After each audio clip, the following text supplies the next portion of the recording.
In some of my other videos, people have commented that I should try using telluric currents, electric currents in the ground, and they were saying, yeah, you can power your whole house with it.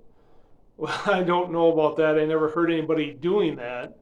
I heard the term before, telluric currents, but I wasn't too sure about it. I did a little research. There is something that people call telluric currents. I read that geologists might use it to detect seismic activity. Other places I read it's just that it's just pseudoscience, it's science fiction and fake. Well, in this video, I'm going to see if I can detect any telluric currents. I got two ground rods. I'm not going to put a whole lot of money into this. I'm just going to use some rebar and some repurposed wire. And I'll pound a ground rod in the north end of my property, and a couple hundred yards, a few hundred yards to the south, I'll pound another one in down by the pond. It's about a 35-foot difference in elevation. I heard that's beneficial too. So I'm going to try that. And then probably if I don't detect anything like that, I'll probably try east and west too, just to make sure I'm covering everything. So I'm going to head out now and see if I can detect some telluric currents.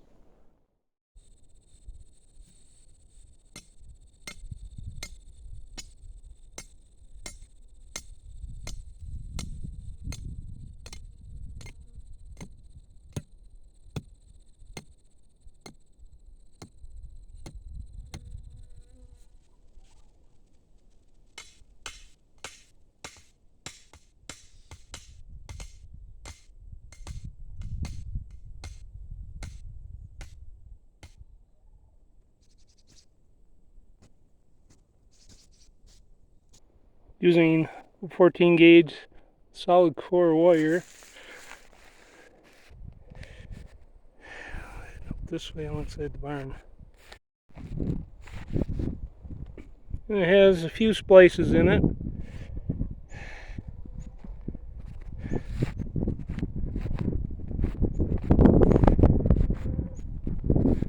Going south. I started wire from both directions, both ground rods, and they ended up here, so I'm going to be right up by the house.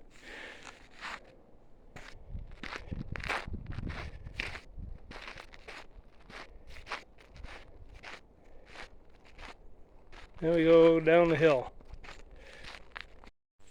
I tried to run the wire in the straightest line that I could, so some of it is going right through the woods.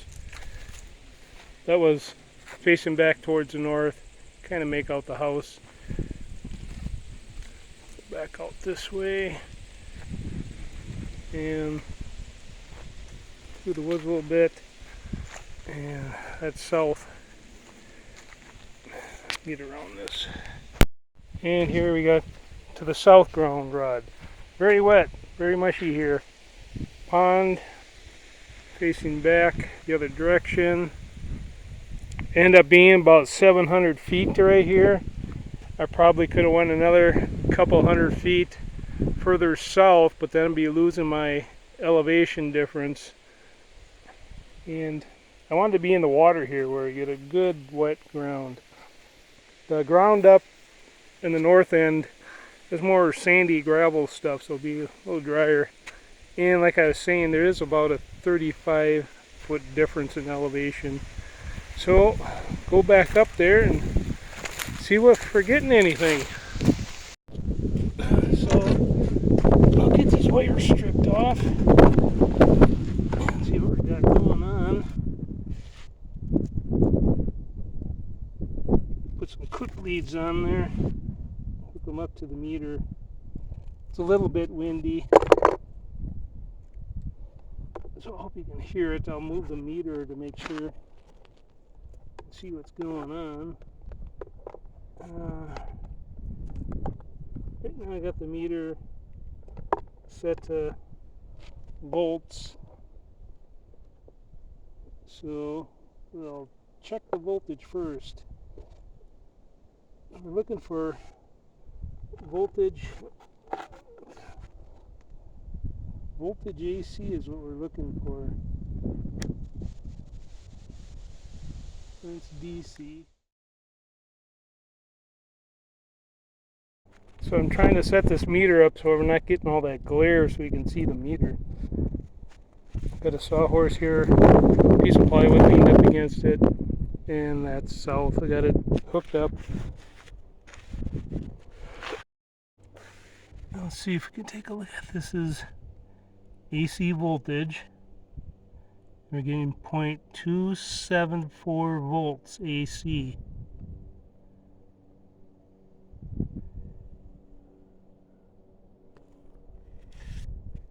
So now I'm just gonna switch this over to the hertz, see what kind of frequency we're getting. I have to, and this is the frequency.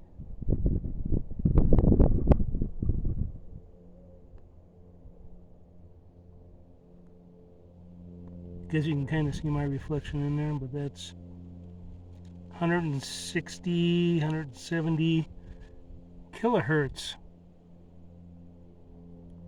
So maybe that's the frequency of the telluric currents.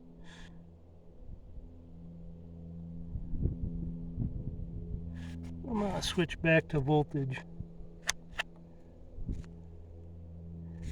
I know for some reason I went back to, well, this is DC volts. 350 millivolts. That's DC. So the way I have it hooked up, the ground rod from the north is positive and the wet ground is negative. I'm going to switch this back over to AC voltage, and we are at that 0.265 volts. So it's a little over a quarter of a volt. And I'll check the frequency again, set it up to hertz. Hertz. Let me get it so you can read it better. That's kilohertz. You can see that. 170 kilohertz. I don't know what that's from. So maybe that is a telluric frequency.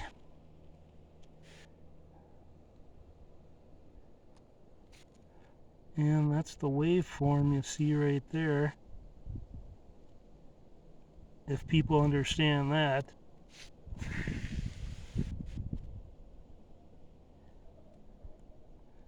I'm going to go back to that voltage DC again.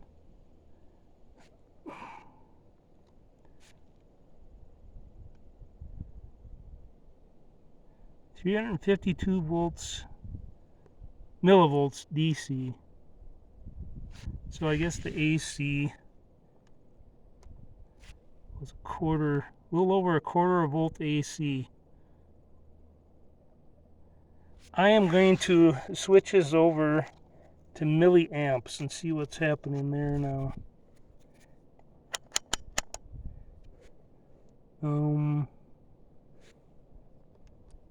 This is DC. I guess it automatically goes to DC. 0.35 millivolts. I'll switch it up to AC now. 0.41 milliamps. I was saying millivolts, I should have been saying milliamps. 0.42 milliamps AC shorted through the meter. And let me go back to DC because I said that wrong. 0.34 milliamps DC shorted through the meter. So, well, it's nothing to get real excited about, but I'm picking up something there. I'm going to go back and check that frequency again. Because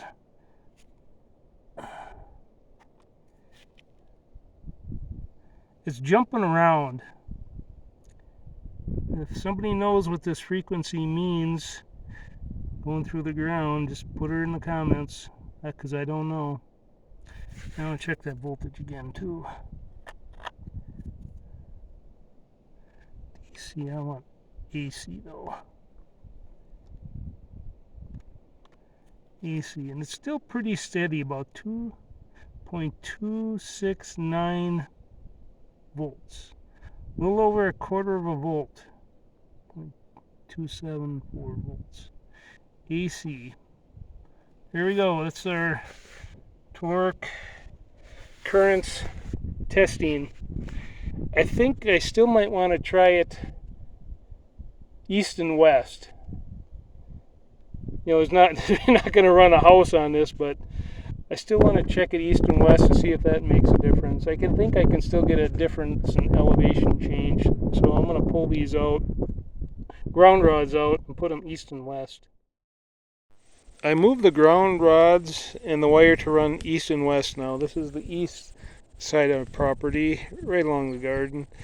And we're going to run it right in front of the house, off in this direction.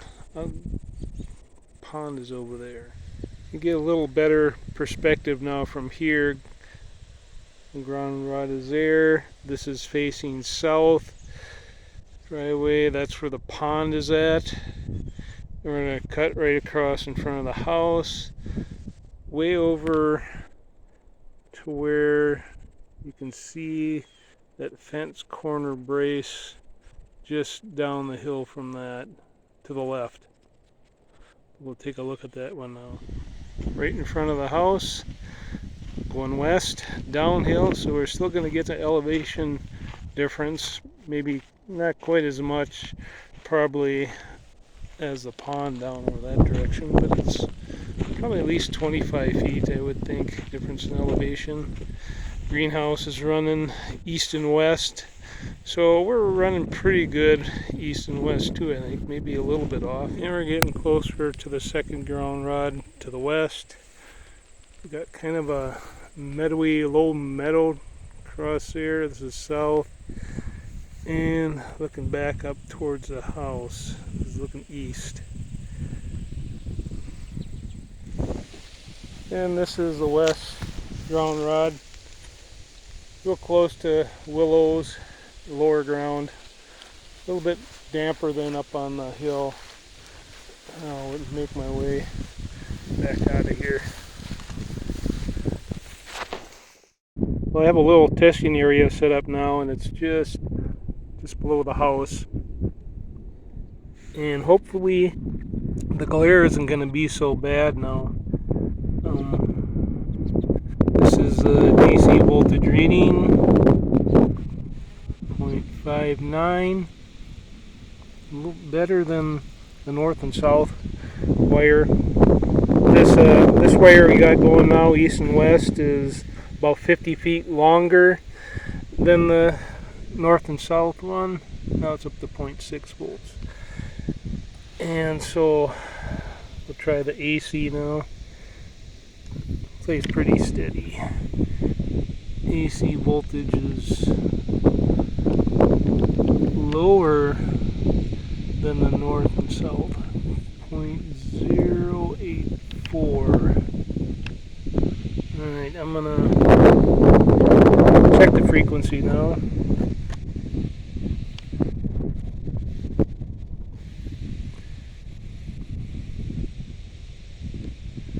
Frequency is higher than the north and south, 0.85 megahertz around there.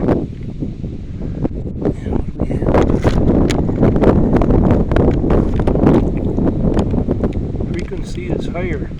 It's probably like AM radio frequencies, I think. Alright, now let's see what we're getting for current.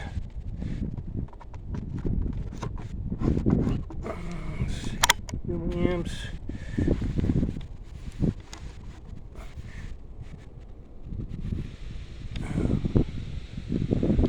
Set 0.26 milliamps. It's direct current. What do we have? I'll try the AC. Not seeing much at all now. 0.03 milliamps, and And before, we were seeing 0.42 milliamps. So AC current is way down, but the frequency is a lot higher. That can make up a difference.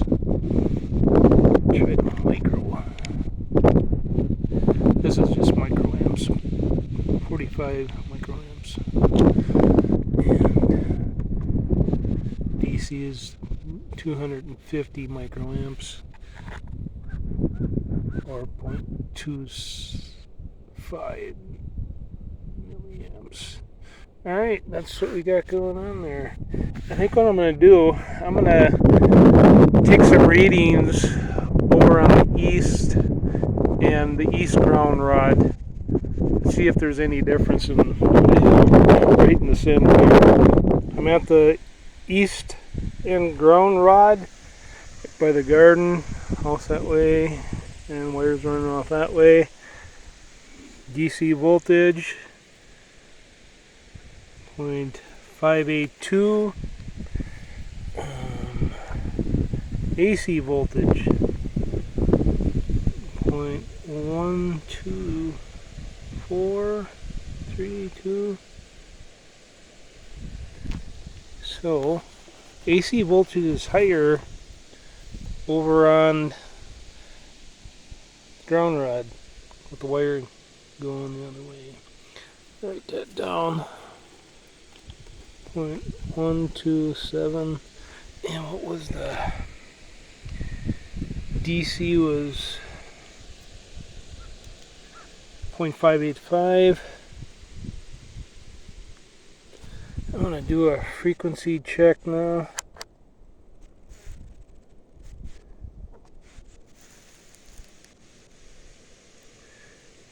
The frequency is different now when I'm on the end. Around 300 kilohertz. It's interesting. So when I had the testing area in the center of the wire, length of wire, it was a lot higher. Okay.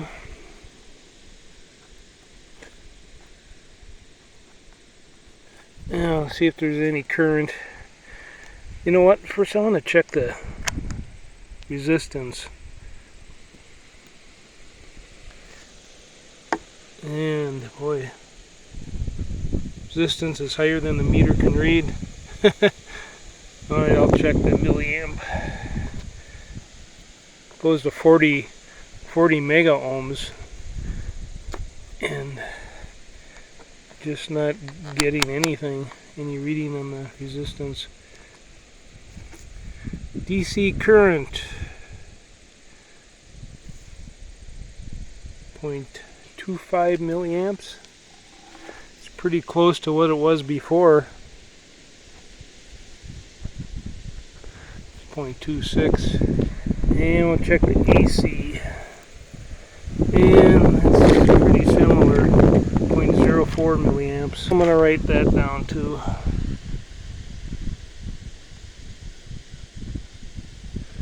Alright. Take a look at this if anybody's interested.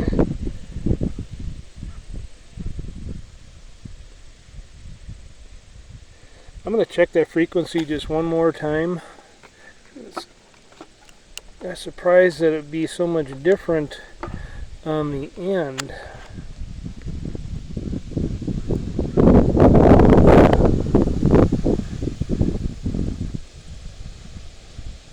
Whoa!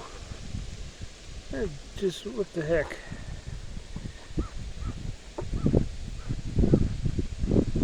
Boy, it's just jumping all around.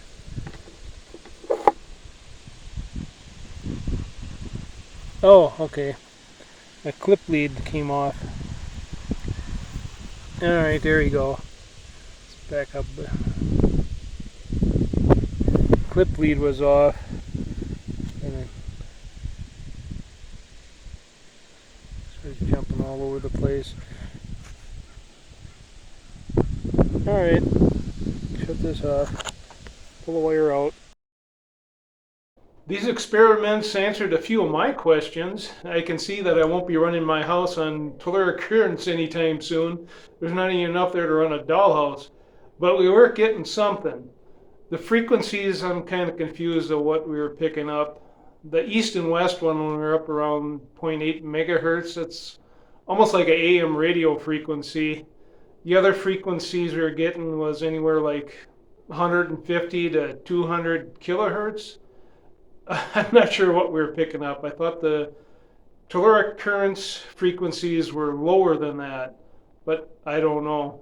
The DC voltage, I think, is probably just from galvanic action from the rebar. A little more moisture at the lower elevations and a little drier at the higher elevations, because like in the pond and down by that willows, there's more moisture, and they were both the negative side of the meter, and the higher elevations were positive. So I think that's probably just galvanic action. But anyway, I learned a little bit, and maybe you did too, and I'll catch you on the next video.